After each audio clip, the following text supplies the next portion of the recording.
Selamat datang di Pakar Horor, tempat di mana kisah-kisah mengerikan dan misteri dunia lain menjadi kenyataan. Malam ini, kita akan membawa kalian menyusuri sebuah cerita horor yang akan membuat bulu kuduk kalian merinding. Di sebuah warung soto yang terletak di pinggir jalan desa, terdapat kisah gelap yang tersembunyi di balik aroma sedap soto yang menggugah selera. Bersiaplah untuk merasakan ketegangan yang semakin mencekam, dan jangan lupakan untuk like, komen, dan subscribe untuk kisah horor lainnya yang tak kalah menakutkan. Langsung aja ke kisahnya. Warung soto Jawa Timur Mbok Ijah menggunakan penglaris kolor dan ludah pocong. Pagi di Karangjati datang lebih lambat daripada desa-desa lain. Kabut enggan pergi, seolah ingin terus menyelimuti rahasia-rahasia yang tertanam di tanah ini. Udara basah, sejuk, dan hening. Namun, dari sebuah sudut jalan yang sempit dan penuh kerikil, muncul aroma yang membelah kesunyian, wangi soto daging yang mendidih dalam kuah santan dan rempah yang meruak seperti mantra gaib. Warung itu milik Mbok Ijah, seorang perempuan tua dengan rambut disanggul dan kulit keriput seperti kertas lontar tua. Tangannya cekatan, matanya tajam, namun senyumnya selalu membuat orang percaya bahwa ia hanya seorang penjual soto biasa. Warungnya hanya berukuran 5 kali 5 meter, berdinding papan lapuk, namun setiap hari dipenuhi puluhan orang. Tak peduli hujan, panas, atau hari pasar, mereka datang. Tak ada yang bisa menjelaskan kenapa soto Mbok Ijah begitu nikmat. Orang berkata, itu karena ia menggunakan daging segar, santan pilihan, dan resep turun-temurun. Tapi bagi yang peka, mereka tahu, ada sesuatu dalam kuah itu yang membuat lidah bergidik dan pikiran melayang. Sesuatu yang lebih dari sekadar masakan. Sesuatu yang menyelinap ke dalam mimpi. Warga sering berkata, siapapun yang sekali mencicipi soto Mbok Ijah, pasti akan kembali. Bukan karena lapar, tapi karena ditarik. Seolah tubuh tak bisa menolak. Seperti tangan tak sadar merogoh dompet. Seperti kaki melangkah sendiri menuju warung itu. Bahkan orang dari desa sebelah, dari kota kecil 30 km jauhnya, berdatangan. Dan di balik dapur warung itu, di sudut yang gelap dan bau amis, tersimpan rahasia yang lebih pekat dari kuah soto itu sendiri. Rahasia yang menunggu untuk dilihat dan ditakuti. Narti sudah seminggu bekerja di warung Mbok Ijah. Ia datang karena iklan kecil yang ditempel di papan pengumuman desa. Dibutuhkan pembantu warung, disediakan makan dan tempat tinggal. Bagi Narti yang sudah lama hidup dalam kekurangan, itu seperti pintu surga. Awalnya, semua tampak normal. Ia membantu mencuci piring, memotong sayur, menyapu lantai warung. Mbok Ijah jarang bicara, tapi memperhatikan dengan cermat. Warung selalu ramai, dan Narti mengagumi bagaimana perempuan tua itu bisa bekerja dari subuh hingga malam tanpa terlihat lelah. Namun, di hari kelima, Narti mulai melihat sesuatu yang aneh. Setiap pagi, sebelum warung dibuka, ada seorang lelaki tua yang sudah duduk di pojok warung. Wajahnya tirus, kulitnya abu-abu, dan pakaiannya seperti baju zaman dulu, berwarna coklat lusuh dan topi caping yang terlalu besar menutupi sebagian wajahnya. Ia duduk diam, tangannya terlipat, menatap lurus ke dinding. Yang membuat Narti bingung, lelaki itu tak pernah makan. Ia hanya duduk, dan lenyap sebelum siang. Saat ditanya kepada Mbok Ijah, jawabannya selalu sama, diucapkan dengan suara pelan. Dia langganan lama. Namun Narti tahu, tak ada mangkuk soto yang pernah disajikan untuk lelaki itu. Tak ada piring kotor, tak ada jejak kaki. Bahkan kursi yang didudukinya kadang tampak kosong ketika dilihat dari sudut lain. Tapi di mata Narti, lelaki itu nyata. Dan setiap kali ia mencoba mendekat, udara di sekitarnya seperti menjadi lebih tebal. Sulit bernapas, seperti ada kabut yang menyelubungi pikiran. Di malam hari, Narti mulai bermimpi. Ia melihat lelaki itu berdiri di depan dapur, menunjuk ke atas rak tempat sebuah toples kaca disimpan. Toples itu berisi air keruh dan sesuatu yang melayang di dalamnya. Mirip benang, tapi terlalu tebal, terlalu hitam. Kadang toples itu bergetar sendiri, seperti ada yang ingin keluar dari dalamnya. Hari itu hujan turun sejak pagi, membuat warung lebih ramai dari biasanya. Orang-orang berkerumun, menghangatkan tubuh dengan kuah panas yang mengepul. Di dapur, Embok Ijah sibuk meracik, sementara Narti bolak-balik mencuci piring dan mengambil bahan. Hingga sore, semua berjalan normal. Namun saat warung mulai sepi dan hanya tinggal piring-piring kotor yang harus dibereskan, Narti menyadari sesuatu. Ia lupa mematikan kompor soto tambahan di dapur belakang. Dengan langkah cepat, ia menuju dapur gelap yang terletak di ujung rumah. Pintu berderit saat dibuka, dan bau kuah hangus segera menusuk hidung. Tapi itu bukan hal yang membuat Narti membeku di tempat. Di atas palang kayu, tergantung sebuah kolor tua. Warnanya kelabu kecoklatan, dengan noda hitam yang mengering di beberapa bagian. Bukan hanya itu, ada tetesan air yang menetes dari kain itu, padahal tak ada hujan di dalam dapur. Dan saat Narti menatap lebih lama, ia mendengar suara tawa kecil. Pelan, teredam, seperti datang dari balik tembok. Suara tawa itu tak seperti milik anak-anak, tapi lebih mirip suara serak orang tua, penuh nyeri dan kepuasan yang janggal. Narti berlari keluar dapur. Wajahnya pucat.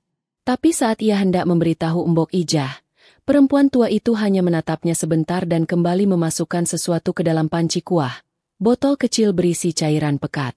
Aroma soto kembali menguar, dan suara tawa dari dapur perlahan menghilang, seperti ditelan kabut. Malam di Karangjati turun tanpa bintang. Angin melolong lewat celah-celah dinding warung, membawa aroma tanah basah dan sesuatu yang lain, sesuatu yang lebih menyengat daripada bau hujan, bau amis, seperti darah basi yang tersembunyi di balik tanah. Narti tak bisa tidur. Tubuhnya terasa dingin meski dibungkus selimut tebal. Di luar kamar kecil tempat ia tinggal di belakang warung, ia mendengar langkah. Pelan, teratur, seperti seseorang yang berjalan tanpa alas kaki di atas tanah basah. Ia menempelkan telinganya ke dinding bambu tipis, dan dari sana, ia mendengar suara, bukan suara manusia. Lebih mirip suara lendir yang meletup, disusul desisan halus, seperti air liur yang menetes dari ketinggian. Saat ia mengintip lewat celah papan, yang dilihatnya membuat bulu kuduknya berdiri. Embok Ijah tengah berdiri di depan dapur tua, memegang sebuah kain putih panjang, mirip kafan. Di bawah kain itu, ada sesosok tubuh yang tergolek, tak bergerak. Kainnya berkerut di bagian mulut, dan dari kerutan itu, Embok Ijah memeras sesuatu, ludah. Cairan putih kekuningan menetes dari bibir pocong ke dalam sebuah botol kecil. Botol itu lalu dibawa ke dalam dan disimpan di dekat rak bumbu, berdampingan dengan kemangi, bawang goreng, dan garam. Dan saat itu pula, Narti sadar, inilah rahasia rasa soto yang tak bisa dilupakan orang. Bukan rempah, bukan santan, tapi ludah pocong yang membaur dengan kuah. Mengerikan, tapi membius. Ketika ia menarik diri dari celah dinding, matanya bertemu dengan mata lain, mata pucat dan kosong yang mengintip dari balik dapur. Tak ada kelopak, hanya bola mata putih keabu-abuan yang menatap lurus tanpa berkedip. Narti menjerit dalam hati dan jatuh terduduk. Tubuhnya menggigil dalam diam. Pak Hasto adalah salah satu pelanggan setia warung Embok Ijah. Seorang pria tua yang dulunya menjadi petugas desa, kini hidup dari uang pensiun dan kesunyian. Tak banyak bicara, tapi matanya menyimpan sesuatu yang dalam, seperti orang yang tahu terlalu banyak, tapi memilih bungkam. Suatu siang, ia datang ke warung dengan langkah yang lebih pelan dari biasanya. Ia memesan soto seperti biasa, duduk di kursi paling ujung, dan memandangi mangkuk di hadapannya tanpa segera menyentuhnya. Tatapannya lama tertuju pada kuah yang mengepul, dan tanpa sadar ia menggumam. Masih pakai cairan itu? Ya, Jah. Embok Ijah yang sedang menuang kuah hanya diam. Matanya tak berubah, tapi tangan yang memegang sendok sejenak bergetar sebelum kembali tenang. Malamnya, Pak Hasto mendatangi Narti. Diam-diam, lewat belakang warung. Ia bicara pelan, dengan suara yang serak seperti dicabik usia. Ia bilang, dulu ia pernah membantu Embok Ijah mendapatkan pelaris itu. Mereka menggali kuburan seorang pria yang mati gantung diri, mengambil kafan dan menunggu tubuhnya bangkit di malam ketiga. Dari sanalah segala dimulai. Kolor milik pocong itu disimpan, lalu setiap malam Jumat, pocong itu dipanggil. Ludahnya diperas, dikucurkan ke dalam botol, lalu dicampur ke kuah. Sejak saat itu, warung Embok Ijah tak pernah sepi. Tapi janji mereka dulu adalah hanya 3 tahun. 3 tahun saja, lalu pelaris akan dibuang, dan ritual dihentikan.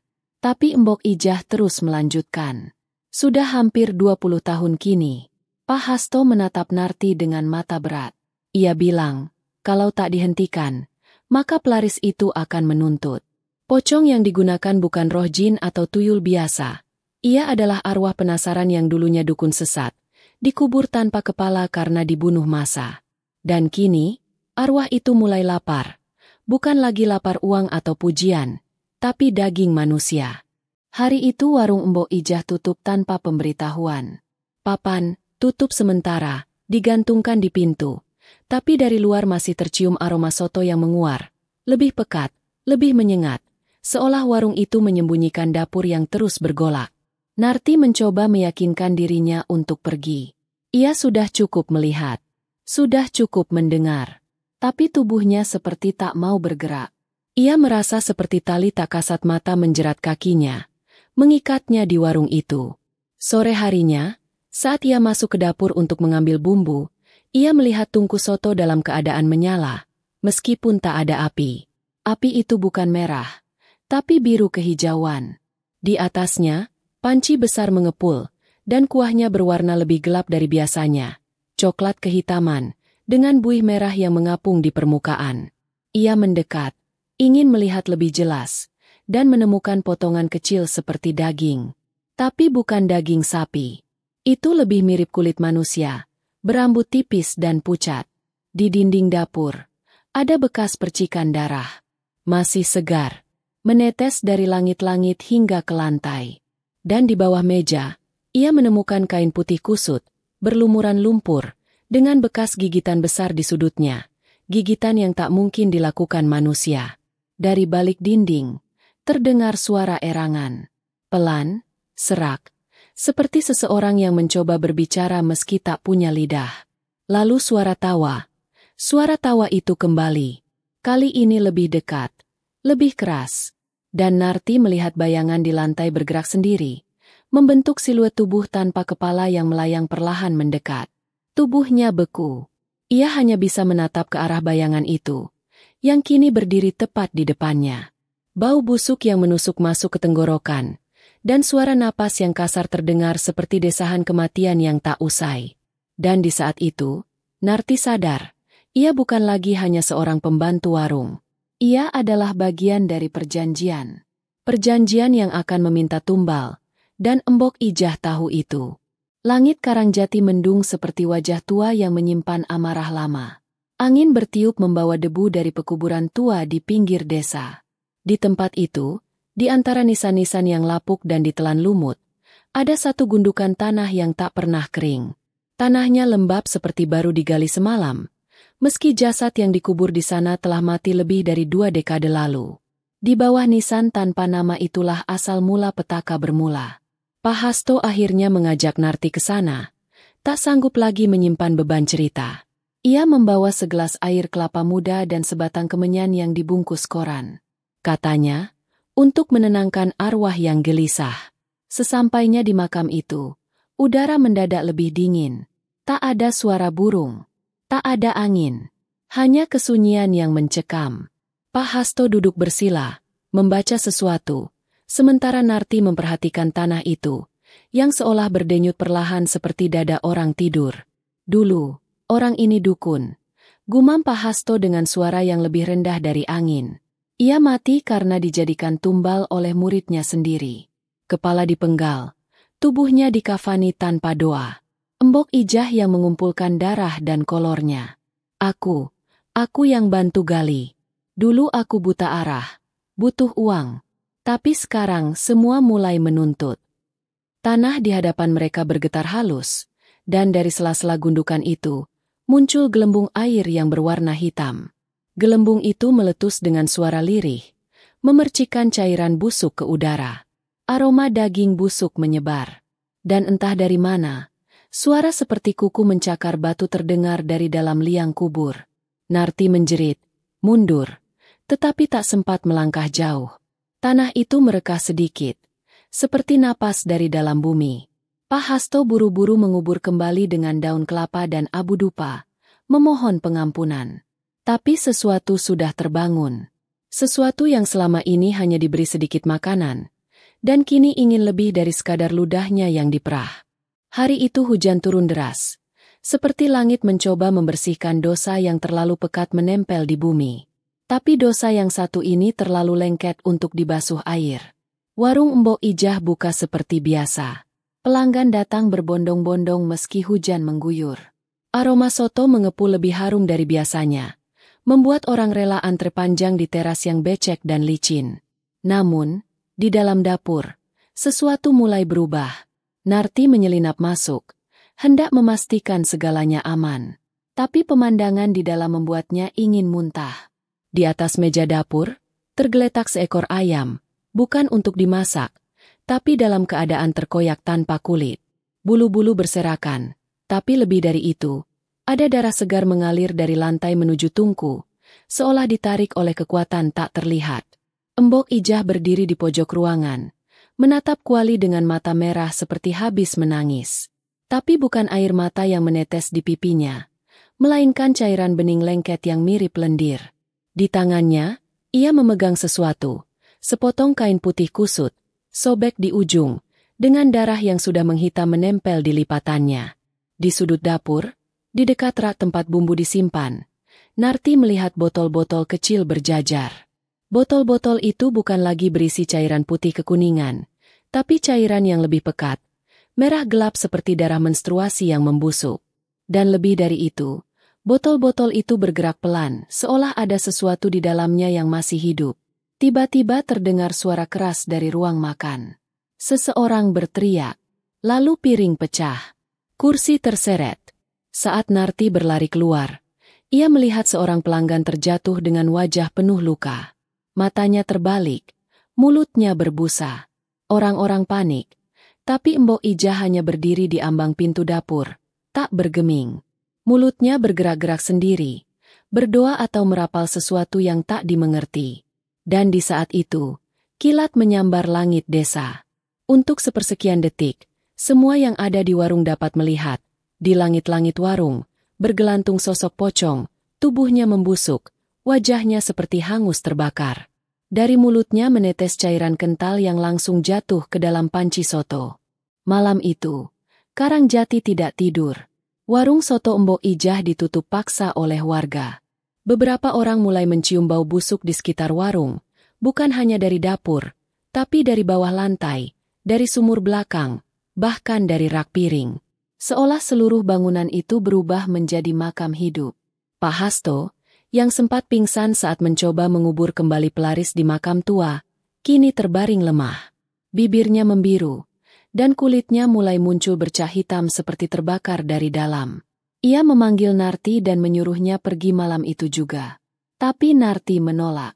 Ia tak ingin lari seperti pengecut. Ia ingin mengakhiri ini semua, meskipun itu berarti menantang arwah yang lapar. Ia masuk ke warung yang gelap dan sunyi. Di meja dapur, Mbok Ijah duduk termenung, wajahnya keriput lebih dalam, matanya kosong. Di belakangnya, rak bumbu bergetar sendiri. Lalu perlahan, rak itu bergeser, memperlihatkan pintu rahasia. Pintu yang bahkan tak pernah diketahui Narti selama tinggal di sana. Pintu itu menuju ruang bawah tanah. Bau darah menyambut. Tangga kayu yang sudah lapuk membawa Narti ke lorong sempit. Dan di ujungnya, ada altar kecil yang dikelilingi dengan foto-foto pelanggan yang pernah makan di warung. Beberapa wajah sudah dicoret dengan tinta merah. Yang lain berlubang di bagian mata. Di tengah altar, tergolek kepala pocong, masih utuh, dengan mata terbuka dan lidah menjulur panjang seperti sedang tertawa. Narti menggigil. Tapi ia tahu, ini saatnya. Saat untuk menghancurkan perjanjian. Ia mengambil air kelapa dan kemenyan sisa dari Pak Hasto, menyiram kepala itu, dan membakar kain kafan yang melilitnya. Api menjilat cepat. Tapi sesuatu bergerak di lorong, bayangan tinggi besar merayap di langit-langit, mendekat, mendesis. Dan suara Mbok Ijah terdengar dari atas, lirih namun jelas. "Maafkan aku." Terlambat. Pocong itu sudah bebas. Dan kini, ia tak lagi butuh warung atau pelanggan. Udara Karangjati malam itu seperti beku. Tak ada jangkrik. Tak ada suara motor lewat. Langit kelam seperti kain kafan yang ditarik di atas desa. Api kecil dari pembakaran kafan pocong tadi menyisakan abu yang mengambang di udara seperti salju hitam. Narti berdiri di depan altar dengan tangan gemetar. Ia tahu, membakar kain itu bukan akhir, tapi justru awal dari pelepasan sesuatu yang selama ini dikurung. Sosok pocong yang selama ini cuma tampak dalam kilatan cahaya kini berdiri utuh. Tingginya hampir menyentuh langit-langit ruang bawah tanah. Kafan yang membalut tubuhnya bolong di banyak tempat, memperlihatkan daging busuk dan tulang yang mengintip dari sobekan. Wajahnya menyeringai, mata membelalak merah darah, dan dari mulutnya meneteskan cairan kental yang jatuh ke tanah dan mendesis seperti asam kuat membakar batu. Narti tak bisa bergerak. Kakunya seperti dipaku oleh tatapan makhluk itu. Tapi saat sosok itu melompat ke arahnya, sesuatu menghentikannya. Suara dari atas, suara perempuan tua yang melantunkan sesuatu dalam bahasa yang tak dikenal. Mbok Ijah. Ternyata, setelah semua tahun memelihara makhluk itu, setelah menapaki jalan hitam demi bertahan hidup, hatinya masih bisa digerakkan oleh ketakutan yang lebih dalam, penyesalan. Dengan tubuh ringkihnya, Mbok Ijah turun ke ruang bawah tanah, membawa kendi berisi cairan yang baunya tajam menusuk. Cairan itu ia siramkan ke tanah di sekitar altar, membentuk simbol aneh. Pocong itu mengamuk, melolong seperti ribuan suara dalam satu mulut, meronta. Tapi lingkaran itu membuatnya terjebak. Ia memukul-mukul udara, tapi tak bisa keluar. Darah muncrat dari pori-pori tubuhnya, menetes ke simbol, memercik ke wajah Narti. Lalu, Mbok Ijah mulai berbicara.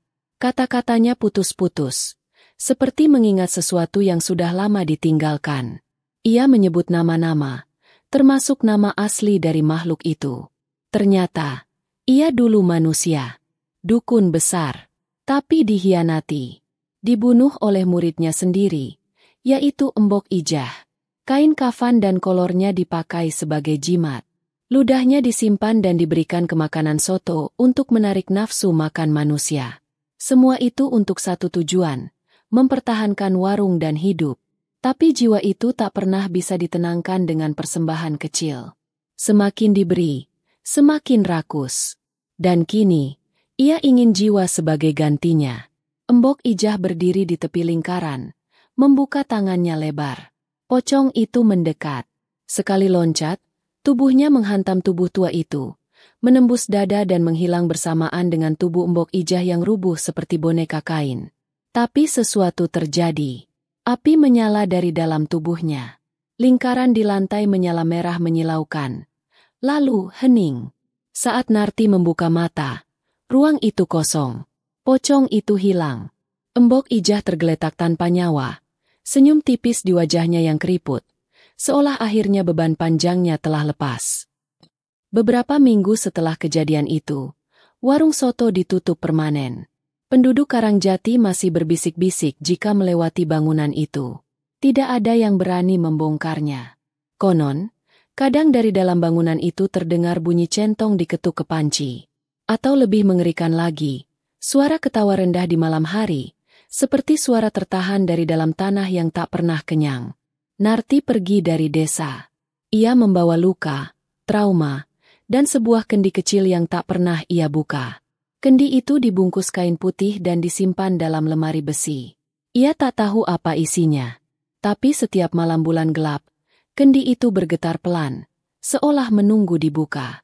Cerita ini bukan sekadar kisah tentang penglaris dan kolong warung. Ini adalah kisah tentang ketamakan, pengkhianatan, dan bagaimana sesuatu yang dibangkitkan demi rejeki bisa menagih lebih dari yang mampu dibayar.